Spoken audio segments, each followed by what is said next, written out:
ha sido procurador anticorrupción, nos acompaña esta tarde para revisar un poco lo que ha ocurrido y qué tanto hay para llegar hasta Pedro Castillo. Doctor Maldonado, buenas tardes, bienvenido. Buenas tardes, señora Bertis. Mucho gusto de saludarla. Gracias por atendernos.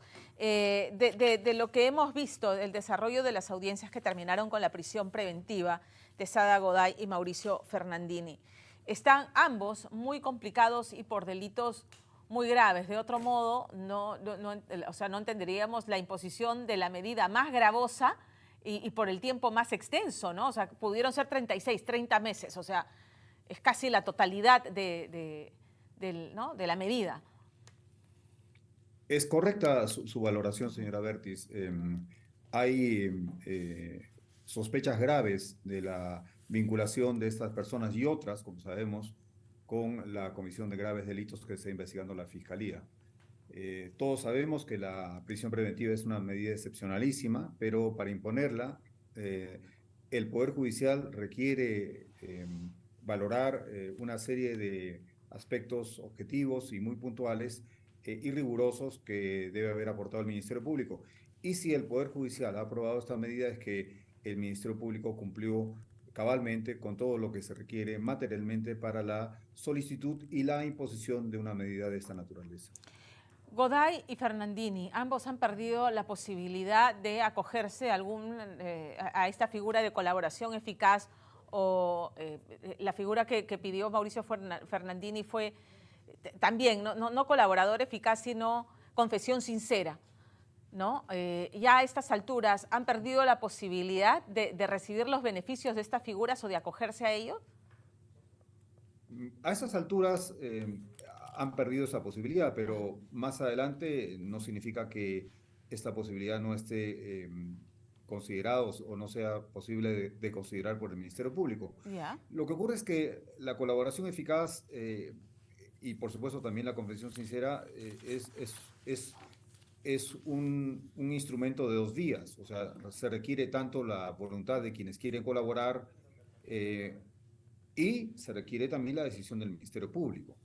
Entonces, acá el Ministerio Público, en esa hipotética situación, digamos, no hablando del futuro, sino hablando del pasado, si alguna de estas personas se hubiese sometido a la colaboración eficaz, en el caso particular de la señora Sara Goday, el Ministerio Público habría enfrentado un dilema crucial, y es el siguiente, es si correspondía darle el derecho premial a una persona que tenía un rol fundamental y protagónico en una trama de involucramiento, en mi concepto, de dos organizaciones criminales. Ajá. La que ella dirigía y la que se constituyó dentro del Estado y la que parece ser que dirigía el expresidente Castillo, tema en el cual la Fiscalía todavía tiene algún camino que andar, pero yo creo que hay suficientes elementos como para decir frente a Castillo que no solo se trata de un personaje que incumplió grave y seriamente sus responsabilidades como mandatario de la nación en punto a la prevención de graves delitos de corrupción, sino que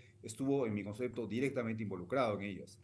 Entonces, ese es el tema, ese es el gran dilema volviendo al punto de esta reflexión. Yo creo que no le correspondería un beneficio premial a quien tiene un papel de esta naturaleza. No le correspondería tampoco ese beneficio a Castillo, de ninguna manera. O sea, ambos líderes de ambas organizaciones criminales, desde mi punto de vista, no les correspondería este beneficio premial. A los demás, tal vez, en la medida en que aporten información, etcétera, etcétera, como se establece el mecanismo de colaboración eficaz.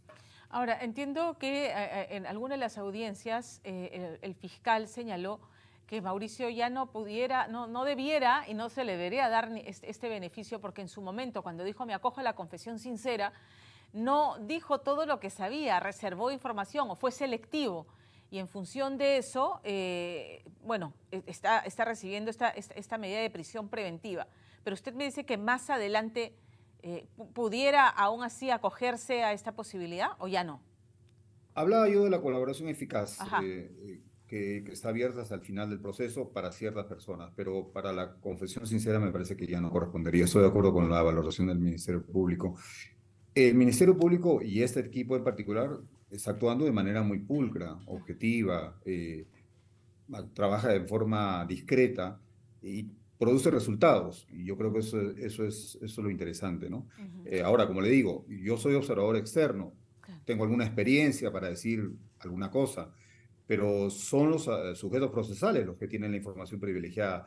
Y como le digo, desde la observación externa, el Ministerio Público me parece que tiene que apuntar a una investigación rápida, eficaz, diligente, dirigida a la condena por lo menos de los líderes, de quienes cumplieron un papel tan nefasto, no solo en este caso, sino, digamos, en lo que significa este problema en el país, que no ha sido resuelto, mucho menos, por cierto. Dos organizaciones ha mencionado usted desde el análisis que hace, la que dirigía o la que presuntamente dirigía Sada Goday y la que encabezaba Pedro Castillo, que ayer decidió guardar silencio en lo que respecta a este caso.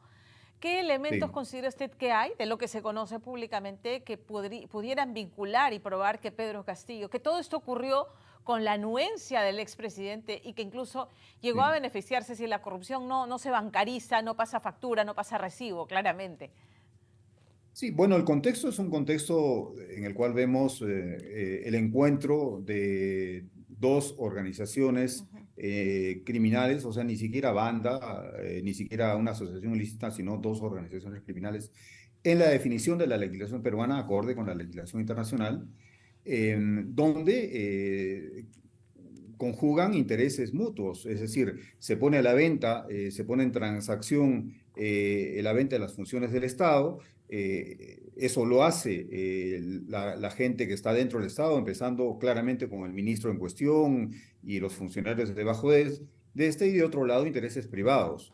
Es decir, es la perversión absoluta de la alianza pública-privada que tanto Ujú. se pregoniza por la empresa privada, pero en un sentido negativo, en un sentido de corrupción. Luego, hay medios de prueba que, claro, la fiscalía en el momento procesal oportuno tendrá que, digamos, demostrar su valor, etcétera. Esto es en el juicio de cara a la sentencia, que básicamente son los colaboradores eficaces, ¿no? Ujú. Varios dicen que recibieron dinero de estos empresarios para entregárselos a Castillo. De hecho, uno dice que se lo entregó a la hermana de Castillo. Ujú. O sea, son aseveraciones muy graves. Quiero decir que este no es un tema de subversión. He visto estos medios de prensa, ¿no? Es la versión de tal exministro. No, perdón. Es la versión de un colaborador eficaz. Y por tanto, si es una versión aceptada en el marco de una colaboración eficaz, es una prueba, es un medio de prueba. O sea, Ujú. no es que es su versión, Ujú. es una versión que ya tiene una categoría elevada como para ser ofrecida como medio de prueba. Y en el marco de esas colaboraciones eficaces se han hecho estos señalamientos que apuntan directamente a Castillo. Ahora, por supuesto, hay que desarrollar más, etcétera, trabajo de la fiscalía, pero yo creo que las cosas pasaron así, eh, uniéndose dos organizaciones criminales con el fin, con los fines cada una que se conoce, una ganar dinero, licitaciones y la otra también recibir dinero, pero a costa de la integridad del Estado y del sacrificio y la traición a la función pública, ¿no? La ruta del dinero, seguir la ruta del dinero en el sentido de hacer una evaluación, peritajes de las finanzas del expresidente, de su mujer, de sus familiares Sí. adultos, obviamente, pudiera servir, porque estoy pensando en el caso de la hija putativa del presidente Pedro Castillo, que declaraba no tener trabajo fijo y sin embargo hacía movimientos financieros elevadísimos cuando se habló del caso Anguía, ¿no es cierto? Entonces, Sí. pudiera ser útil, necesariamente se tiene que llegar a la demostración efectiva, ¿no? Con hechos concretos de que el dinero llegó a manos de Castillo para poder imputarlo por este delito. Mire, la ruta del dinero es un elemento muy importante, es un medio de prueba muy importante y muy relevante. Por supuesto, cuanto más sólido y más fuerte esté el caso de la fiscalía, es más cercana a la posibilidad, en primer lugar, de identificar a todos los que están envueltos en esta trama y, en segundo lugar, lograr condenas ejemplares que sirvan de mecanismo de prevención general también. Ahora debo decirle que todavía en el Perú, pese a los avances que tiene a desarrollo el Ministerio Público a través, por ejemplo, de la colaboración eficaz, etcétera, a pesar de que tenemos una unidad de inteligencia financiera donde este tema de la ruta del dinero puede ser investigado, por supuesto, bajo supervisión del Ministerio Público, aún no se usan todos los mecanismos especiales de investigación en materia de investigación de organizaciones criminales.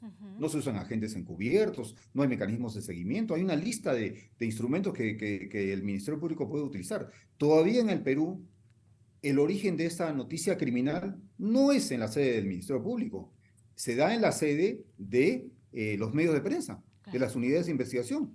O sea, yo quisiera saber en qué caso grande el Ministerio Público ha dicho, señores, o el fiscal o la fiscal, lo que sea, de la nación, digan, señores, tenemos el agrado de informar al Perú que hemos descubierto otra cosa. Eso nunca ha pasado, o ha pasado muy poco. Los casos más grandes los ha descubierto la prensa, los medios de prensa, las unidades de investigación. Eso tiene que acabar. El Ministerio Público tiene que dejar de ser un órgano reactivo y pasivo. Tiene todos los instrumentos normativos para dejar de ser un mecanismo reactivo y pasivo y pasar a ser un mecanismo activo. Dejando a salvo, por supuesto, la actuación de este equipo, que ha sido muy buena, es ejemplar, no solo para el Perú, sino para otros ministerios públicos en la región, donde los ministerios públicos en la región, muchos de ellos, Nicaragua, Venezuela, El Salvador, actúan políticamente. Y por eso es importante que los fiscales en el Perú no se metan en temas políticos, sino que hagan su trabajo, punto.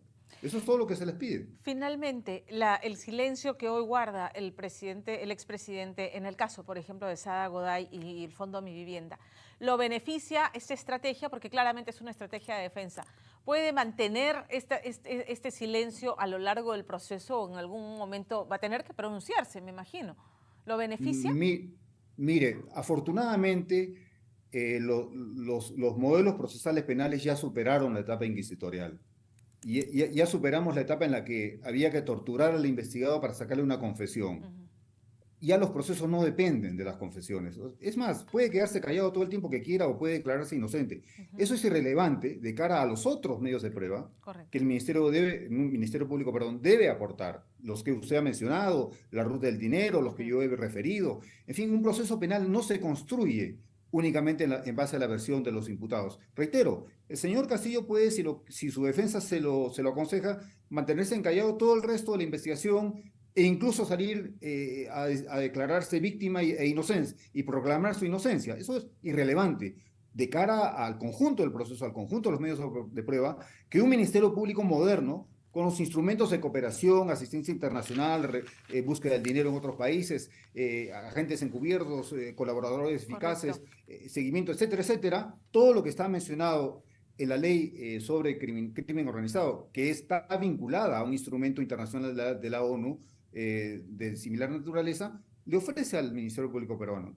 Incluso, recordará usted que hace poco unos congresistas norteamericanos le han sugerido al presidente Biden que presione al Estado peruano para que se constituya un grupo internacional de expertos independientes ante lo que parecía ser una acción del Ministerio Público en el caso de la investigación de las masacres y de las protestas. Correcto. De tal manera que hay muchos mecanismos internacionales, hay estándares inclusive de derechos humanos que se pueden aplicar a una investigación en el ámbito de la lucha contra la corrupción. En fin, mecanismos normativos sobran, lo que falta es acción.